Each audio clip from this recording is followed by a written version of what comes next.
아버지의 마지막 당부가 엄마와 누이들 챙겨라였다. 남편의 이 말 한마디가 우리 결혼 생활을 지배하는 묵직한 규칙이 될 줄 몰랐습니다. 제 이름은 한설이, 올해 42살입니다. 한겨울에도 상추가 자라는 신기한 일을 매일 목격하며 살고 있어요. 도시수경농장, 컨테이너 팜이라고 하죠.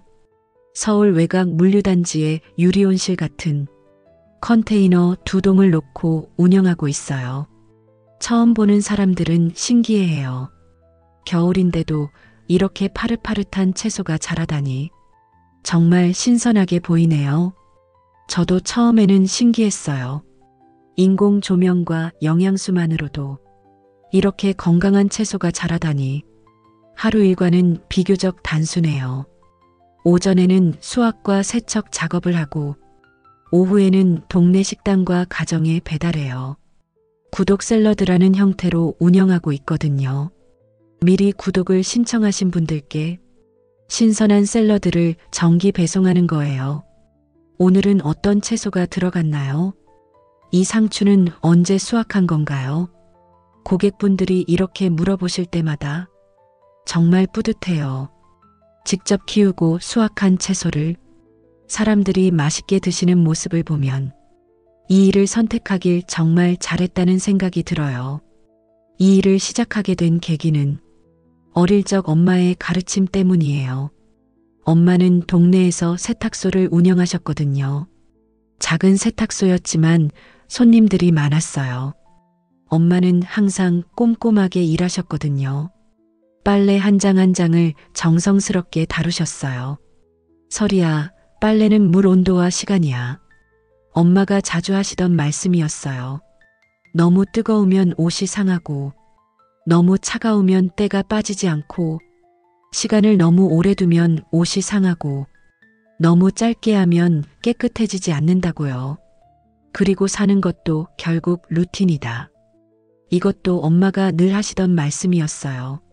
매일매일 정해진 시간에 정해진 일을 하는 것. 그게 삶을 안정적으로 만드는 방법이라고 엄마는 생각하셨던 것 같아요. 실제로 우리 집은 그렇게 돌아갔어요. 새벽 6시에 세탁소 문을 열고 밤 10시에 문을 닫고 일요일에는 쉬는 것. 그런 규칙적인 생활이 저에게는 자연스러운 일상이었어요. 지금도 그 습관이 남아있죠. 매일 아침 7시에 컨테이너 팜에 와서 채소들 상태를 확인하고 물과 영양분을 공급해요. 오전 10시부터 수확을 시작해서 12시까지 세척과 포장을 마치고 오후에는 배달을 나가죠. 이런 루틴이 저에게는 안정감을 줘요. 예측 가능한 하루, 계획된 일상. 그런 것들이 저에게는 소중해요. 남편 최강우는 구급대 대원이에요. 정말 힘든 일을 하고 있죠. 언제 어디서 응급 상황이 생길지 모르거든요. 교대 근무를 하다 보니까 서로 얼굴 못 볼 때가 정말 많아요. 제가 일하러 나갈 때 강우는 집에서 자고 제가 집에 돌아올 때는 강우가 일하러 나가고 그런 식으로 엇갈릴 때가 많죠. 하지만 그래도 강우는 제 일을 정말 많이 응원해줘요. 사실 강우가 제 샐러드 구독 1호 고객이었거든요. 처음 사업을 시작할 때 아무도 믿어주지 않을 때도 강우만은 확신을 가지고 말했어요. 설이 채소는 정말 다르다. 이렇게 신선한 샐러드는 처음이야. 그런 말을 들을 때마다 힘이 났어요. 내 남편이 내 일을 이해하고 지지해준다는 게 정말 고마웠거든요. 결혼을 하면서 새로운 가족을 만났어요. 시어머니 최명선 어머니와 큰 시누이 최미정 언니, 그리고 막내 최소윤이까지 총 3분이 시댁 식구예요. 시아버지는 강우가 어릴 때 이미 돌아가셨다고 해요. 그래서 어머니 혼자 자식들을 키우셨죠. 정말 고생 많이 하셨을 거예요. 혼자서 새 아이를 키우는 게 얼마나 힘든 일인지 상상이 가거든요. 큰 시누이 미정 언니는 네일숍을 운영해요. 손재주가 정말 좋으시더라고요. 네일 아트를 정말 예쁘게 하세요. 설이야, 내 손톱도 한번 해줄까? 이렇게 말씀하시면서 친절하게 대해주세요. 처음에는 정말 고마웠어요. 막내 소윤이는 지금 자영업을 준비 중이에요. 뭔가 사업을 해보고 싶어 하는데 아직 구체적으로 정해진 건 없다고 해요. 언니, 저도 언니처럼 뭔가 해보고 싶어요. 자영업이 어떤 건지 알려주세요. 이런 질문을 자주 해요. 저도 제가 아는 선에서 조언을 드리죠. 시댁 식구들은 전반적으로 친절해요. 처음 만났을 때부터 반겨주셨고 저를 가족으로 받아들여 주셨어요. 하지만 강우가 자주 하는 말이 있어요. 아버지의 마지막 당부가 엄마와 누이들을 챙기라는 거였다. 이 말을 들을 때마다 복잡한 기분이 들어요. 물론 가족을 챙기는 건 당연한 일이죠. 저도 그렇게 생각해요. 하지만 때로는 그 말이 모든 결정의 기준이 되는 것 같아서 조금 부담스럽기도 해요. 강우야, 이번 주말에 친구들과 약속이 있어. 어머니가 병원 가신다고 하시는데 같이 가면 안 될까? 이런 식으로 제 일정보다는 시댁 일정이 우선이 되는 경우가 많아요. 물론 나쁜 의도는 아니라는 걸 알아요. 강우도 아버지 없이 자라면서 어머니와 누나들에 대한 책임감이 크죠.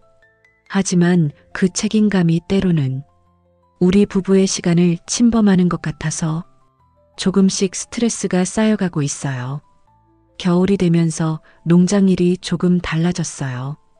추위 때문에 난방비도 더 들고 채소 성장 속도도 조금 느려졌어요. 하지만 그래도 신기해요. 바깥은 영하의 추위인데 컨테이너 안은 따뜻하고 푸르거든요. 마치 작은 온실 같아요. 추운 겨울에도 생명이 자라는 작은 천국 같은 공간이죠. 고객들도 겨울 샐러드를 좋아해요. 겨울에 이렇게 신선한 채소를 먹을 수 있다니 정말 건강해지는 기분이에요. 이런 말씀들을 들을 때마다 제 일에 대한 자부심이 생겨요. 정말 의미 있는 일을 하고 있구나. 하지만 최근 들어서 시댁에서 조금 이상한 분위기가 감지되기 시작했어요. 뭔가 제게 바라는 게 있는 것 같은데 아직은 명확하게 드러나지 않아서 그냥 제 착각인지도 모르겠어요. 하지만 직감적으로 뭔가 다르다는 느낌이 들어요. 어머니가 가끔 말씀하세요. 설이야, 우리도 이제 가족이니까 서로 도우며 살아야지. 미정 언니도 비슷한 말씀을 하시고 소윤이도 요즘 자주 연락을 해요. 예전보다 훨씬 자주요. 뭔가 계획하고 있는 것 같은 느낌? 아니면 제게 부탁할 일이 있는 건지 정확히는 모르겠지만 분위기가 달라졌어요. 강우에게 물어봐도 그냥 가족이니까 친해지려고 하는 거 아닐까? 이렇게 대답할 뿐이에요. 하지만 저는 엄마의 세탁소에서 배웠어요. 사람들의 미묘한 변화를 읽는 법을요. 손님들이 뭔가 요구하기 전에 먼저 분위기가 달라지거든요. 더 친절해지거나 더 자주 오거나 그런 신호들이 있어요. 지금 시댁 식구들에게서 느끼는 게 바로 그런 신호 같아요. 뭔가 준비하고 있는 것 같은 분위기. 하지만 아직은 확신할 수 없으니까 그냥 조심스럽게 지켜보고 있어요. 혹시 제 착각일 수도 있으니까요. 컨테이너 팜에서 일할 때가 가장 마음이 편해요. 채소들은 거짓말을 하지 않거든요. 물과 영양분을 주면 자라고, 빛을 주면 광합성을 하고, 온도를 맞춰주면 건강하게 자라요. 사람 관계보다 훨씬 단순하고 명확해요.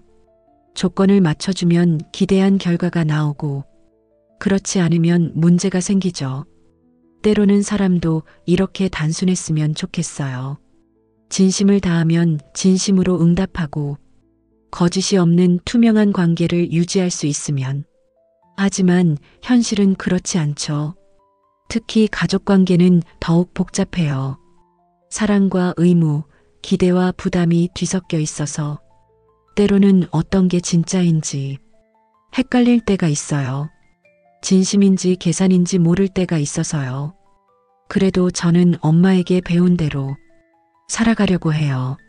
루틴을 지키고 성실하게 일하면서 적당한 온도와 적당한 시간을 지키며 살아가려고 하죠.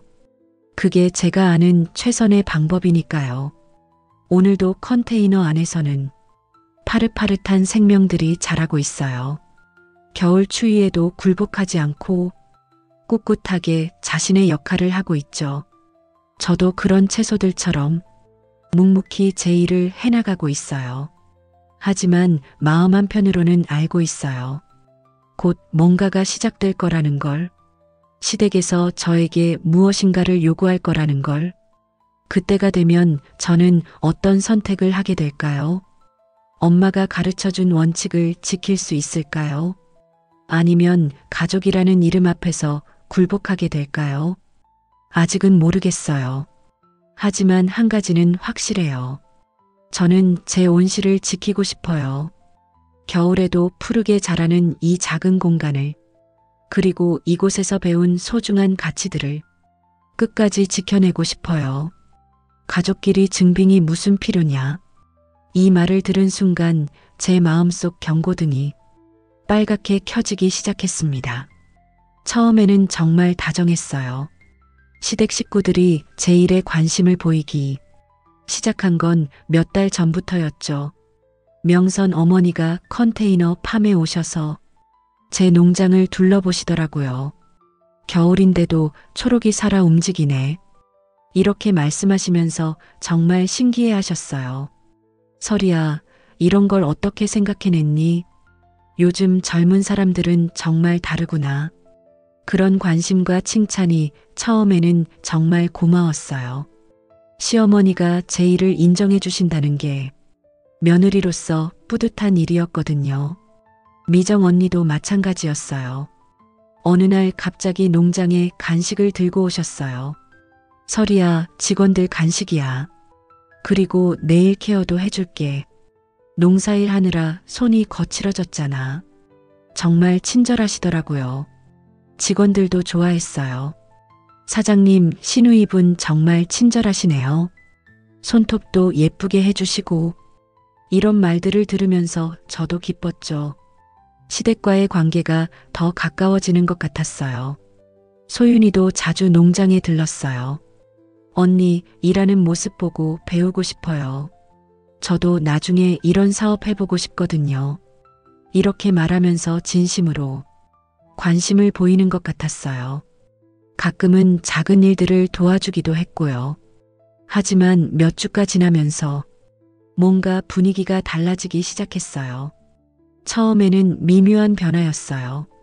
설이야, 우리 이제 진짜 가족같이. 가족끼리는 서로 도와야 하는 거야. 이런 말들이 자주 나오기 시작했어요. 물론 틀린 말은 아니죠. 하지만 왜인지 부담스러웠어요. 그러던 어느 날 첫 번째 제안이 나왔어요. 합가 권유였습니다. 설이야, 엄마 이제 70이야. 엘리베이터 없는 오래된 빌라 말고 너희 신혼집 근처로 이사 오면 얼마나 좋아. 어머니가 직접 말씀하신 게 아니라 미정 언니가 대신 꺼낸 이야기였어요. 엄마도 외로우시고 너희도 신혼이니까 가까이 살면서 서로 챙겨드리면 좋잖아. 처음에는 그럴듯하게 들렸어요. 하지만 저는 조심스럽게 대답했어요. 어머니 친구들이 다 거기 계시잖아요. 동네 병원도 익숙하고요. 갑자기 환경이 바뀌면 오히려 어머니가 힘들어하실 것 같은데요. 제 대답을 들은 미정 언니 표정이 살짝 굳어지는 게 보였어요. 하지만 그냥 넘어갔죠. 그래, 그것도 그렇네. 어머니 의견을 먼저 들어봐야겠다. 하지만 며칠 뒤 두 번째 제안이 나왔어요. 이번에는 더욱 구체적이었어요. 효도 리모델링이라는 이름으로요. 미정 언니가 정말 프레젠테이션 하듯이 두꺼운 파일을 들고 왔어요. A사 용지에 빼곡히 적힌 견적서였죠. 설이야, 이거 한번 봐봐. 어머니 집 리모델링 견적이야. 견적서를 펼쳐보니 정말 상세했어요. 현관 손잡이 설치, 경사로 공사, 화장실 안전바 설치, 미끄럼 방지 타일, 그리고 무릎 수술 후를 대비한 욕실 보강 공사까지 정말 꼼꼼하게 계획되어 있었어요. 언니가 이 견적을 다 받아보셨어요. 정말 세심하게 신경 쓰셨네요. 저는 처음에는 감탄했어요. 시누이가 어머니를 위해 이렇게까지 준비하다니. 하지만 미정 언니의 다음 말이 제 생각을 바꿔놓았어요. 엄마 무릎이 요즘 시큰거린데 인공관절 수술 대기 걸어놨어. 공사랑 간병비까지 합쳐서 3,500이면 된다더라. 순간 머리가 띵했어요. 3,500만 원이라니. 생각보다 훨씬 큰 금액이었어요. 어머니 수술이 꼭 필요하신 건가요? 병원에서 뭐라고 하셨어요? 제가 조심스럽게 물어보니 미정 언니가 대답했어요. 병원에서 수술이 필요하다고 했대. 더 늦으면 더 아프실 거고 지금이 적기라고 하더라고. 그래서 서둘러서 준비하는 거야. 그런데 옆에서 듣고 있던 강우가 흔들리기 시작했어요. 우리 조금 보태드리자. 어머니가 아프신데 어떻게 가만히 있어. 아버지도 그러시라고 하셨을 거야. 강우의 목소리에 죄책감이 묻어 있었어요. 저는 그때 직감했어요. 이 상황이 뭔가 이상하다는 걸. 너무 갑작스럽고 너무 구체적이었거든요. 그럼 진단서와 수술 일정표를 먼저 보면 안 될까요? 병원이 어디인지도 알아야 저희가 도움을 드릴 수 있잖아요. 제가 이렇게 말하니까 미정 언니의 표정이 확실히 변했어요. 가족끼리 증빙이 무슨 필요야. 설이야, 너 우리를 믿지 못하는 거야. 엄마가 아픈데 서류부터 달라고 하면 어머니가 얼마나 서운해 하시겠어. 그 순간 제 마음속 경고등이 켜졌어요. 빨간 불이 번쩍번쩍 깜빡이는 것 같았어요. 엄마 세탁소에서 일할 때도 있었거든요. 갑자기 친해지려고 하면서 뭔가 부탁하려는 손님들이요. 처음에는 정말 친절하게 대하다가 막상 부탁을 들어주지 않으면 돌변하는 사람들이 있었어요. 지금 미정 언니의 반응이 딱 그런 느낌이었어요. 언니, 저도 어머니를 걱정해서 하는 말이에요. 정확한 정보를 알아야 제대로 도울 수 있잖아요. 하지만 미정 언니는 계속 같은 말만 했어요. 가족 사이에 그런 게 어디 있어. 믿음이 있어야 가족이지. 그때 소윤이도 거들었어요. 언니, 저희가 거짓말할 리가 있어요. 엄마 아픈 걸로 장난치겠어요. 두 자매가 합세해서 저를 압박하니까 분위기가 정말 어색해졌어요. 강우도 중간에서 난처해했어요. 설이야, 그냥 도와드리자. 나중에 자세한 건 알아봐도 되잖아. 하지만 저는 물러설 수 없었어요. 3,500만 원이라는 큰 돈을 증빙도 없이 낼 수는 없었거든요. 강우야, 나도 어머니를 걱정해. 하지만 정확한 상황을 알고 도와야지. 병원이 어딘지, 언제 수술인지, 그런 기본 정보는 알아야 하는 거 아냐? 제 말을 들은 미정 언니가 한숨을 크게 쉬었어요. 설이야, 내가 이렇게 나올 줄 몰랐네. 가족을 이렇게 의심하다니. 우리가 너한테 뭘 잘못했다고 이렇게 못 믿겠어. 그 말을 듣는 순간 정말 당황했어요. 제가 잘못된 걸까 하는 생각도 들었고, 하지만 엄마가 가르쳐 주신 걸 떠올렸어요. 설이야, 의심할 필요는 없지만 확인은 해야 한다. 세탁소 일할 때도 그랬어요.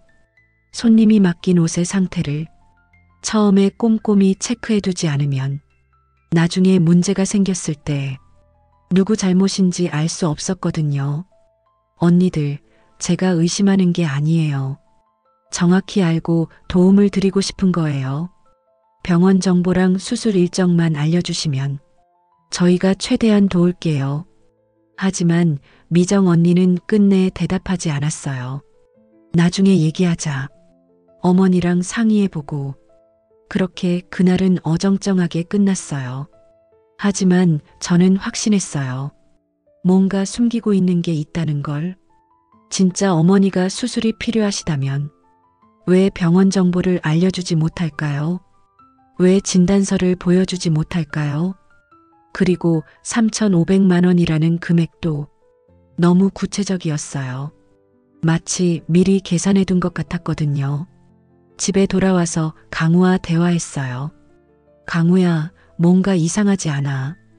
왜 병원 정보를 안 알려주는 걸까? 하지만 강우는 여전히 흔들렸어요. 설이야, 엄마가 정말 아프시면 어떻게 해? 우리가 도와드리지 않으면.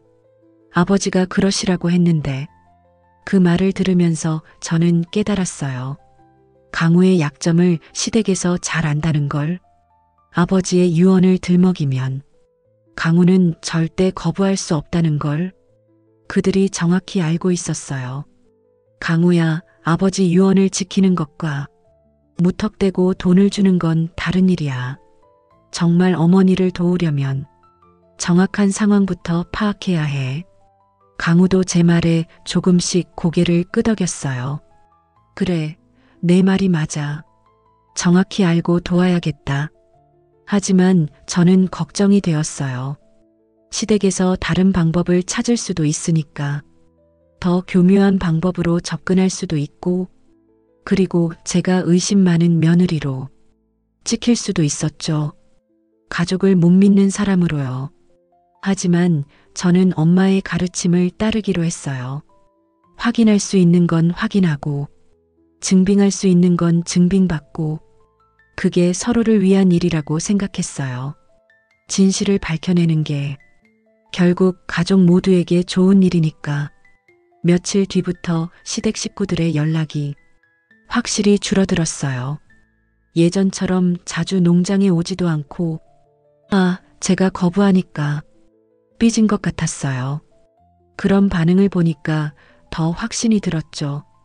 정말 어머니가 아프시다면 제가 병원 정보를 물어봐도 당당하게 알려줄 수 있을 텐데 오히려 화를 낸다는 건 뭔가 숨길 게 있다는 뜻 아닐까요? 저는 조용히 기다리기로 했어요. 다음에 어떤 방법으로 접근할지 지켜보기로 했죠. 컨테이너 온실 안에서 자라는 채소들을 보면서 생각했어요. 식물들은 정직해요. 필요한 만큼만 주면 건강하게 자라고 너무 많이 주면 오히려 병이 나죠. 사람도 마찬가지가 아닐까요? 적당한 관심과 도움은 좋지만 지나치면 독이 될 수 있어요. 저는 제 원칙을 지키기로 했어요.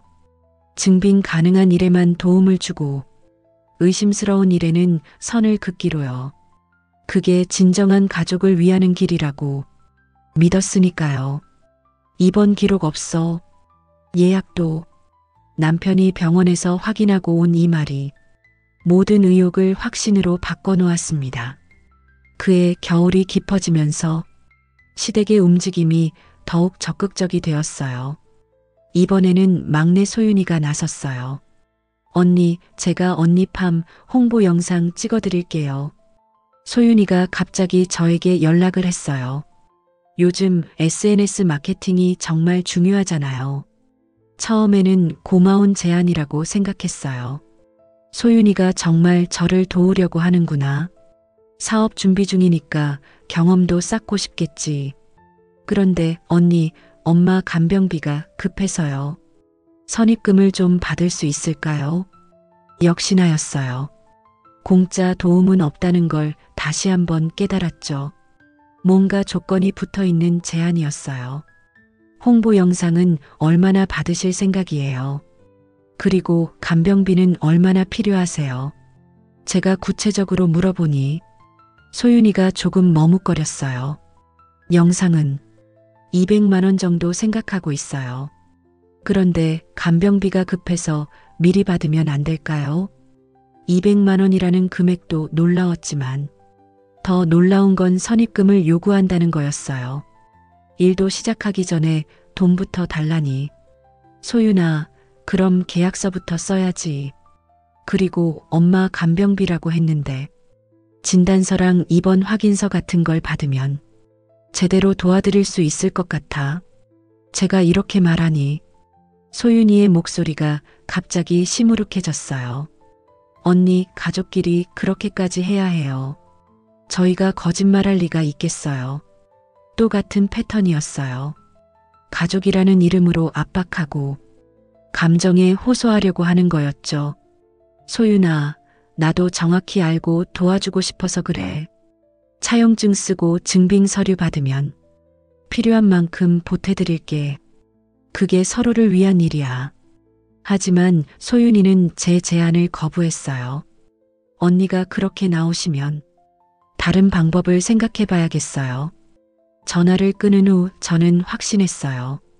정말 간병비가 급하다면 왜 정식 절차를 거부할까요? 며칠 뒤 더 충격적인 일이 벌어졌어요. 미정 언니가 가족단체 채팅방에 이상한 링크를 하나 올린 거예요. 해시태그 효도 챌린지 마이너스 엄마의 걸음을 다시. 제목부터 심상치 않았어요. 링크를 클릭해보니 오픈 채팅방이었어요. 사랑하는 어머니의 무릎 수술을 위해 여러분의 도움이 필요합니다. 친척들과 지인들을 대상으로 모금을 받고 있는 게 아니겠어요. 목표 금액 3천만 원. 현재 모금액 850만 원. 벌써 800만 원이 넘게 모였더라고요. 댓글들을 보니 친척들이 돈을 보내고 있었어요. 어머니 빨리 나으시길 바라요. 조금이지만 보탬이 되었으면 좋겠어요. 선량한 친척들이 속고 있는 거였어요. 가족을 걱정하는 마음으로 돈을 보내고 있는데 그 돈이 정말 간병비로 쓰이는지 의문이었죠. 강우도 그 채팅방을 보고 흔들렸어요.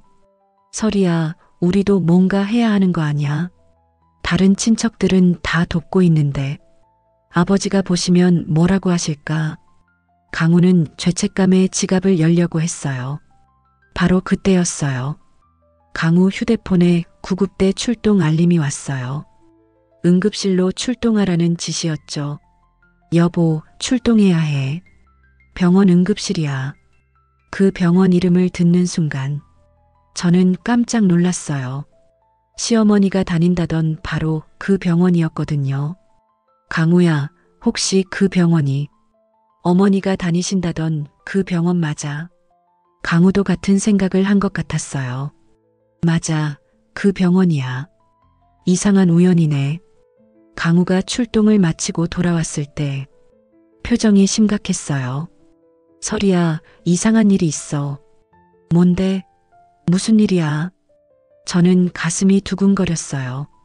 병원에서 확인해 봤는데 우리 엄마 입원 기록이 없어. 예약도 없고 진료 기록도 최근 걸 없어. 정말 이상해. 그 말을 듣는 순간 모든 퍼즐이 맞춰졌어요. 가짜였구나. 처음부터 거짓말이었구나. 강우야, 이제 확실해졌어. 우리가 속고 있었던 거야. 강우도 충격을 받은 것 같았어요. 설마 누나들이 거짓말을? 어머니도 모르고 계신 건 아니겠지. 일단 어머니 댁에 가보자. 직접 확인해 봐야겠어. 우리는 그날 저녁 어머니 댁을 찾았어요. 갑작스럽게 찾아간 거라서 어머니가 놀란 표정으로 맞아주셨어요. 어머, 강우야, 설이야. 갑자기 웬일이니? 어머니를 보니 확실히 무릎이 아프긴 하신 것 같았어요.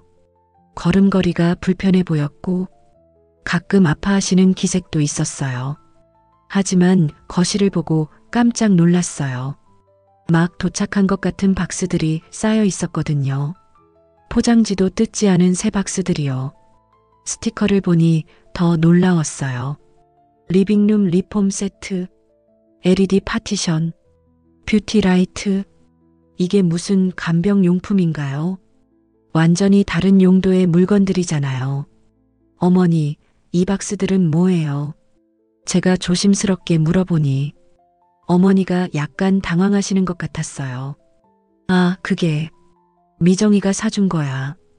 집이 좀 어둡다고 해서 조명도 바꾸고 인테리어도 좀 하자고. 그리고 저는 가장 중요한 질문을 했어요. 어머니, 수술은 언제 하세요? 병원에서 뭐라고 했어요? 어머니의 대답은 예상했던 대로였어요. 병원에서 좀 더 지켜보자고 했어. 수술이 꼭 필요한 건 아니라더라. 근데 집이 불편하긴 해서 미정이가 리모델링 하자고 하더라고. 역시나 수술은 없었어요. 처음부터 계획된 수술이 아니었던 거죠.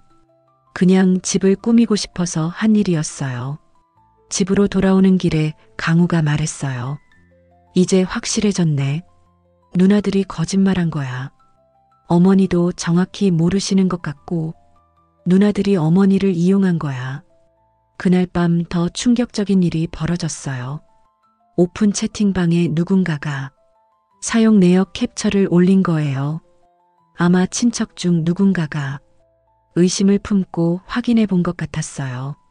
간병비 명목으로 모은 돈이 전혀 다른 곳에 쓰이고 있었어요. 스튜디오 조명 구입 마이너스 120만 원, 뷰티 장비 구입 마이너스 200만 원, 인테리어 용품 마이너스 180만 원, 전체 모금액의 절반 이상이 이런 용도로 사용된 거였어요. 친척들의 댓글이 폭발했어요. 이게 무슨 간병비야? 완전히 속았네. 미정이한테 설명을 들어야겠어. 이건 사기 아니야? 채팅방이 순식간에 난리가 났어요. 모금에 참여했던 친척들이 모두 분노하고 있었어요. 저는 강우에게 말했어요. 이제 더 이상 미룰 수 없어. 정면으로 맞서야 해. 우리가 나서지 않으면 친척들만 피해를 보게 돼요. 강우도 고개를 끄덕였어요. 그래, 이제 확실하게 해야겠어. 아버지도 이런 걸 원하신 게 아닐 거야. 다음날 미정 언니한테서 전화가 왔어요. 설이야, 채팅방 일 때문에 좀 만나자. 설명할 게 있어. 언니, 저도 할 말이 많아요. 같이 만나서 정리합시다. 드디어 본격적인 대결이 시작되는구나.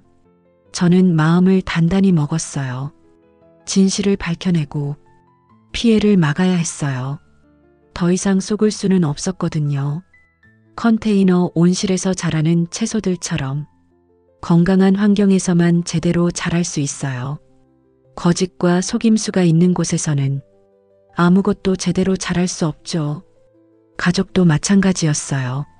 정직하고 투명한 관계에서만 진짜 가족이 될 수 있는 거였어요.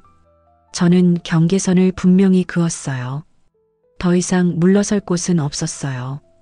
증거는 충분히 모았고 이제 진실과 마주할 시간이었어요.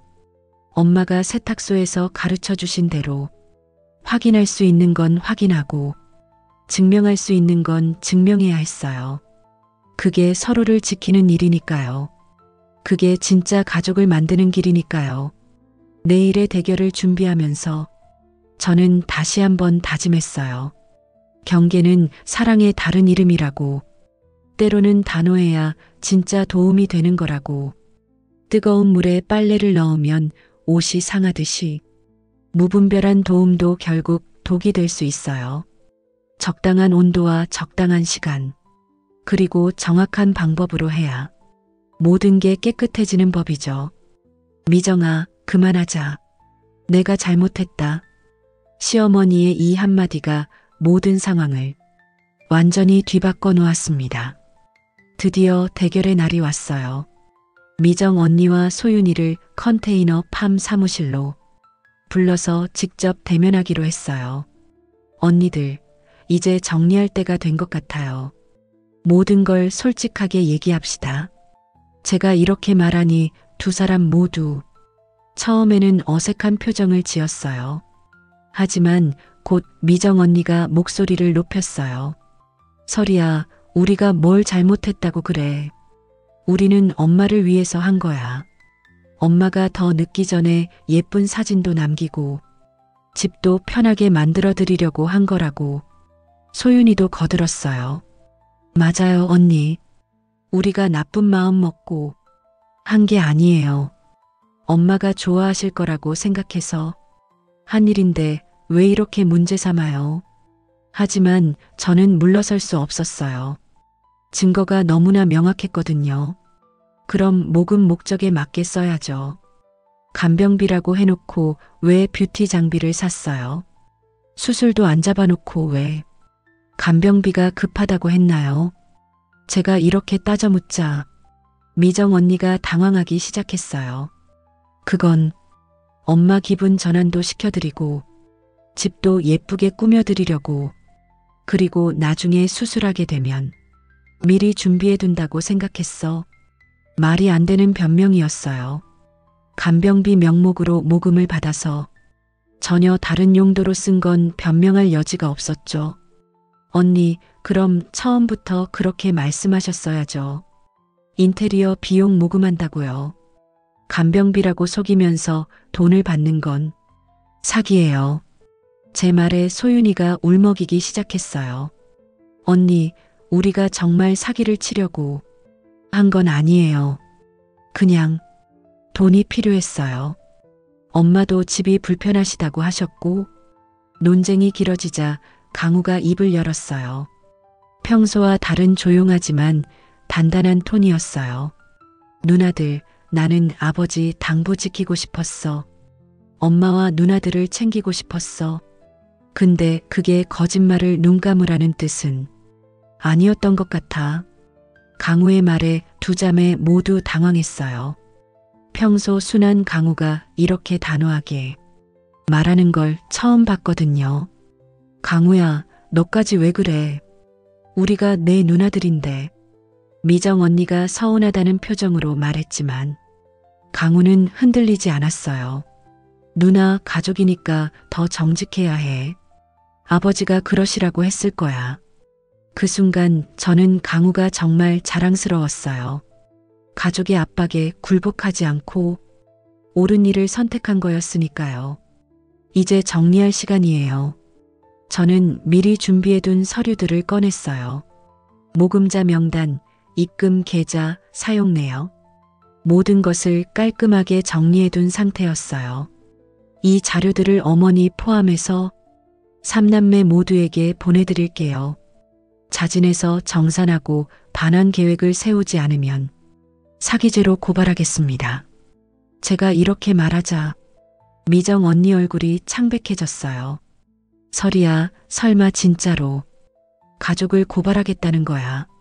언니, 가족이니까 더 책임져야죠. 다른 사람들이 피해를 보고 있어요. 친척들이 선의로 보낸 돈을 다른 용도로 썼으면 돌려드려야죠. 소윤이는 이미 울고 있었어요. 언니, 우리가 어떻게 해야 해요? 정말 몰랐어요. 소윤아, 모금에 참여한 분들께 사과하고 돈을 돌려드리면 돼. 그리고 앞으로는 이런 일 없도록 투명하게 처리하자. 다음 날 소윤이가 먼저 찾아왔어요. 눈이 퉁퉁 부은 채로 울먹이면서 말하더라고요. 언니, 광고 장비는 반품할게요. 아직 사용 안 한 것들은 다 반품하고 영수증 있는 것들은 최대한 환불받아서 돌려드릴게요. 소윤이는 진심으로 후회하고 있는 것 같았어요.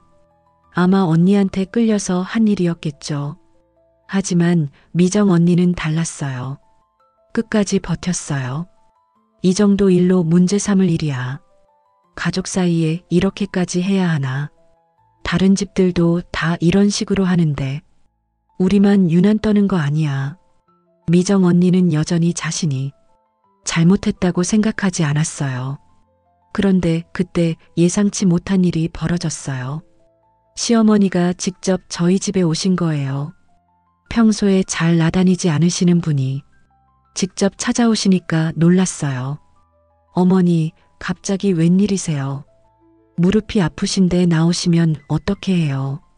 하지만 어머니 표정이 심각했어요. 설이야, 강우야. 미안하다. 내가 제대로 못 챙겨서 이런 일이 생겼네. 어머니는 가방에서 휴대폰을 꺼내셨어요. 미정이한테 전화해서 불러라. 이제 정리해야겠다. 미정 언니가 도착했을 때 어머니가 먼저 입을 여셨어요. 미정아, 그만하자. 내가 잘못했다. 그 말을 들은 미정 언니가 깜짝 놀랐어요. 엄마, 무슨 말씀이세요? 우리가 엄마를 위해서 한 거인데. 하지만 어머니는 고개를 저으셨어요. 아니야. 내가 집이 불편하다고 투정했고 너희들이 그걸 핑계로 쓴 거야. 며느리 말이 맞다. 앞으로는 문서로 하자. 어머니는 가방에서 또 다른 종이를 꺼내셨어요. 동네 데이케어 센터 상담 예약 문자와 무릎 물리치료 일정표였어요. 병원에서 수술은 아니라고 하더라. 운동부터 하자고 해서 데이케어 센터 등록했어. 물리치료도 받기로 했고 어머니가 이렇게 말씀하시니 미정 언니가 할 말이 없어졌어요. 정작 당사자인 어머니가 투명하게 처리하자고 하시는데 반대할 이유가 없었거든요. 엄마, 그럼 우리가 어떻게 해야 해요? 미정 언니가 풀이 죽은 목소리로 물었어요. 모금한 돈은 다 정산해서 돌려주고 앞으로는 정직하게 살자. 어머니가 단호하게 말씀하셨어요. 그날부터 상황이 급속도로 정리되었어요. 소윤이는 반품 가능한 물건들을 모두 반품했고 미정 언니도 결국 항복했어요. 오픈 채팅방에 사과문이 올라왔어요. 죄송합니다. 모금 목적과 다르게 사용했습니다. 전액 반환하겠습니다. 친척들의 반응은 다양했어요. 그래도 사과라도 해서 다행이다. 앞으로는 조심하자. 이런 이해하는 분들도 계셨고 이런 식으로 할 거면 처음부터 하지 말지. 믿었는데 배신감이 든다. 이런 분들도 계셨어요. 하지만 중요한 건 진실이 밝혀졌다는 거였어요. 그리고 피해가 더 커지기 전에 막을 수 있었다는 거였죠. 며칠 후 어머니가 다시 찾아오셨어요. 이번에는 데이케어 센터 프로그램 안내장을 가지고 오셨어요. 설이야, 고맙다. 내 덕분에 정신을 차렸어. 앞으로는 이런 일 없을 거야. 투명하게, 정직하게 살겠어. 어머니의 이 말을 듣는 순간 정말 안도했어요. 가족관계가 깨질까봐 걱정했는데 오히려 더 건강해진 것 같았어요. 강우도 말했어요. 아버지가 보시면 좋아하실 것 같아. 이게 진짜 가족을 챙기는 거였구나. 거짓말로 돈을 받는 게 아니라 정직하게 도움이 필요할 때 돕는 거. 저는 고개를 끄덕였어요. 맞아. 경계가 있어야 진짜 사랑이야. 무조건 들어주는 게 사랑이 아니야. 컨테이너 온실에서 자라는 채소들처럼 적당한 환경과 적당한 관리가 있어야 건강하게 자랄 수 있는 거였어요. 가족도 마찬가지였어요. 서로를 위한다는 이름으로 무엇이든 허용하면 안 되는 거였어요. 때로는 단호하게 선을 그어야 진짜 도움이 되는 법이니까요. 미정 언니와 소윤이도 변했어요. 예전처럼 당연하게 부탁하지 않았고 뭔가 필요할 때는 정식으로 상의했어요. 설이야, 엄마 병원 모실 일이 있는데 우리가 할게, 괜찮지? 이런 식으로 투명하게 소통하기 시작했어요. 그리고 무엇보다 어머니가 활기차지셨어요. 데이케어 센터에서 여러 활동도 하시고 물리치료도 꾸준히 받으시면서 건강도 좋아지시고 기분도 많이 밝아지셨어요. 설이야, 데이케어 센터가 정말 좋더라. 친구들도 많이 사귀었어. 너희들한테 의존하지 않고 내 힘으로 살 수 있어서 기뻐. 어머니의 이런 말을 들을 때마다 제가 옳은 선택을 했구나 싶었어요. 진짜 도움은 의존성을 키우는 게 아니라 자립할 수 있게 돕는 거였어요. 그날 밤 강우와 대화했어요. 여보, 이번 일로 많이 배웠어. 가족이라는 이름만으로는 안 되는구나. 서로 존중하고 정직해야 진짜 가족이 되는 거구나. 강우도 고개를 끄덕였어요. 아버지 유언도 제대로 이해한 것 같아. 무조건 들어주라는 게 아니라 정말 필요할 때 제대로 도우라는 뜻이었을 거야. 저는 그날 밤 일기에 적었어요. 경계는 사랑의 다른 이름이다. 때로는 거절하는 것이 진짜 사랑이다. 컨테이너 온실의 채소들이 적당한 물과 적당한 영양분으로 건강하게 자라듯이 가족도 적당한 거리와 적당한 관심으로 더 건강한 관계를 만들 수 있는 거였어요. 이제 시댁과의 관계도 새롭게 시작되었어요. 투명하고 정직한 관계로요. 앞으로도 어려운 일들이 있을 수 있겠지만 이제는 올바른 방법으로 해결할 수 있을 것 같았어요. 진실과 정직이라는 토대 위에서 진짜 가족의 사랑을 키워나갈 수 있을 테니까요. 효도는 누구의 지갑을 비우는 일이 아니다. 시어머니의 이 말씀이 모든 것을 정리해 주었습니다. 드디어 모든 게 정리되었어요. 지난 몇 달간의 혼란스러운 일들이 깔끔하게 마무리된 거죠. 합의문을 작성하는 것부터 시작했어요. 복잡할 것 없이 간단 명료하게 정리했죠. 첫 번째, 모금액 전액 공개 정산. 둘째, 목적외 사용분 반환 계획 명시. 셋째, 향후 금전거래는 서면과 증빙 필수. 넷째, 돌봄은 역할 분담표로 관리. 병원 동행은 미정 언니가 담당하고 행정 처리는 소윤이가 맡기로 했어요. 저희 부부는 장보기와 응급시 호출을 담당하기로 했죠. 각자 할 수 있는 일을 분명히 한 거예요. 미정 언니는 끝까지 불편한 기색이었어요. 이렇게까지 해야 하나? 가족끼리 너무 딱딱한 거 아니야? 이런 말을 중얼거리면서 마지못해 서명했어요. 하지만 친척들의 시선이 부담스러웠나 봐요. 모금 사기 사건이 알려지면서 집안 평판에 타격이 컸거든요. 미정이 체면도 있을 텐데 이제라도 제대로 정리해야지. 친척들의 이런 반응들이 미정 언니를 움직이게 한 것 같았어요. 그리고 무엇보다 어머니의 한마디가 결정적이었죠. 효도는 누구의 지갑을 비우는 일이 아니고 누구의 시간을 탈취하는 일도 아니다. 어머니가 이렇게 말씀하시는 순간 모든 논쟁이 끝났어요. 당사자인 어머니가 이렇게 분명하게 선을 그어주셨으니까 더 이상 반박할 여지가 없었던 거죠. 그렇게 해서 새로운 가족관계가 시작되었어요. 겨울이 끝나고 봄이 찾아왔어요. 컨테이너 팜에도 변화가 있었죠. 천장에 은결이 덜 맺히기 시작했어요. 날씨가 따뜻해지면서 온도 조절이 쉬워졌고 채소들도 더 활기차게 자라났어요. 봄의 기운이 온실 안까지 스며들었죠. 어머니의 생활도 완전히 달라지셨어요. 데이케어 센터에서 주 3회씩 합창 프로그램에 참여하신다며 웃으셨어요.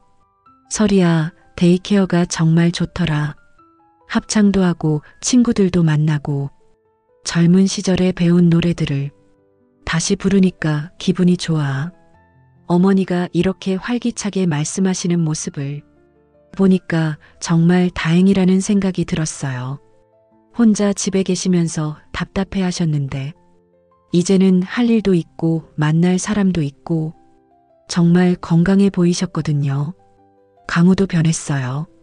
예전에는 시댁 눈치를 보느라 스트레스를 많이 받았는데 이제는 정말 필요한 일에만 시간을 투자하게 되었어요.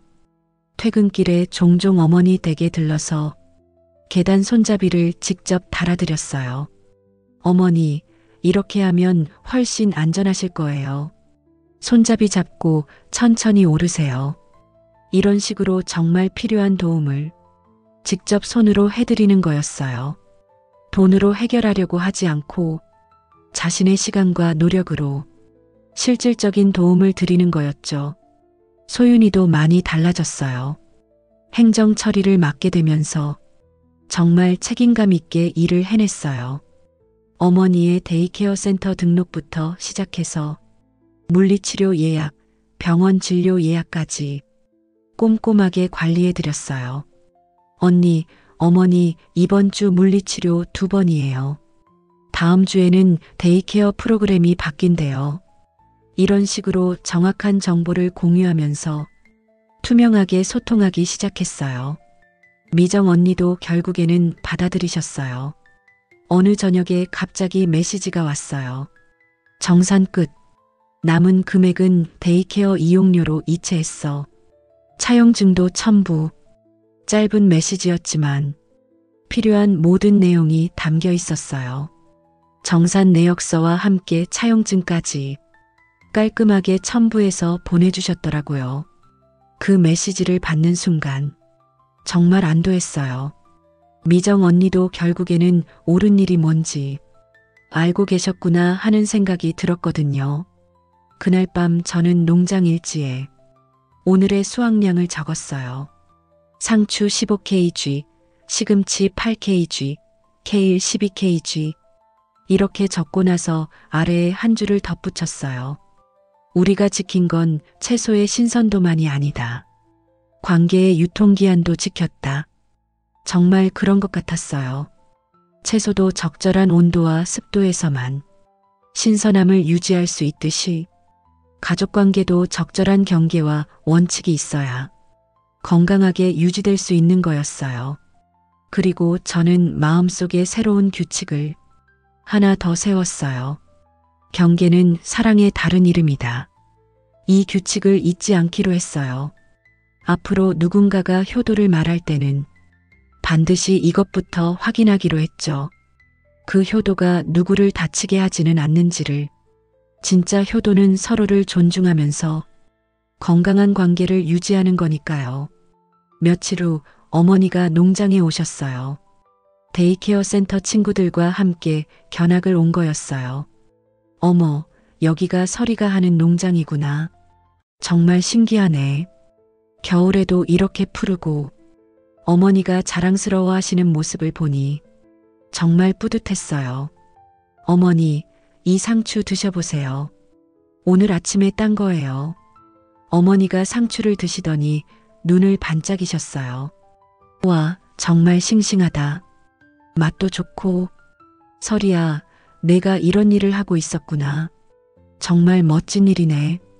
그때 데이케어 센터 친구분들도 말씀하셨어요.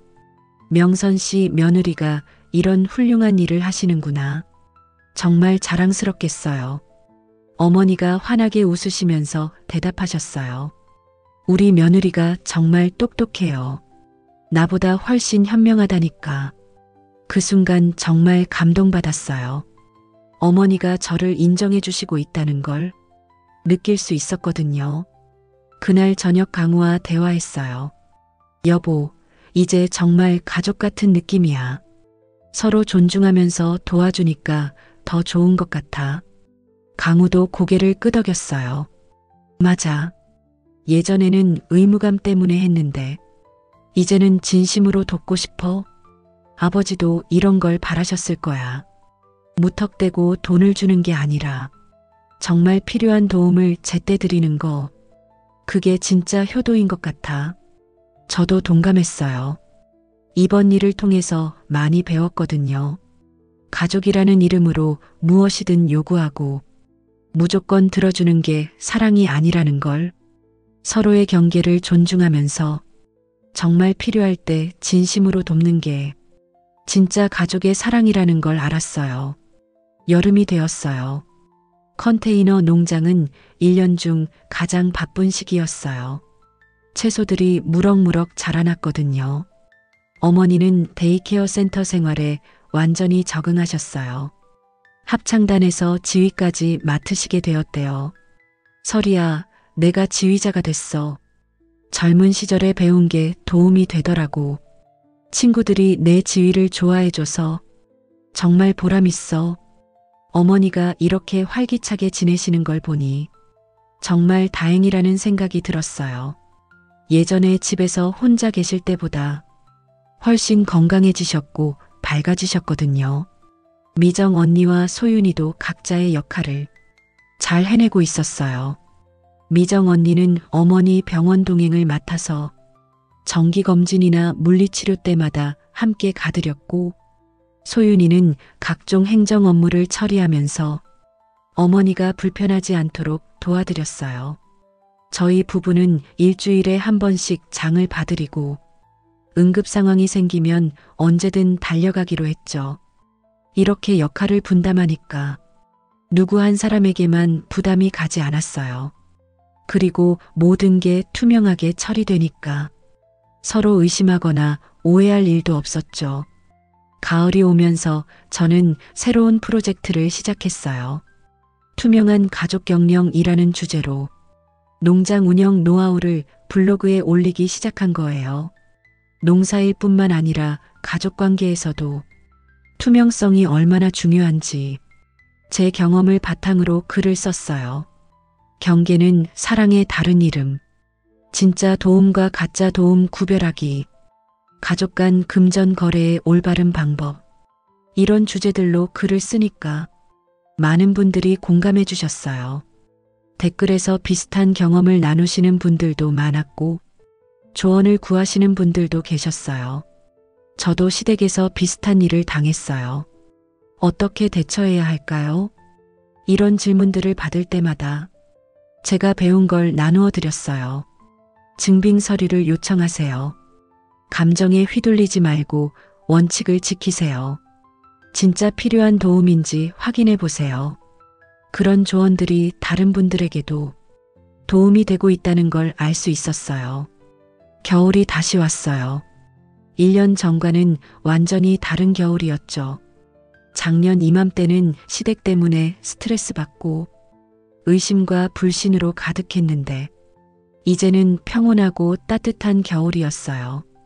어머니는 데이케어 센터에서 크리스마스 합창 공연을 준비하신다며 매일 연습하셨어요.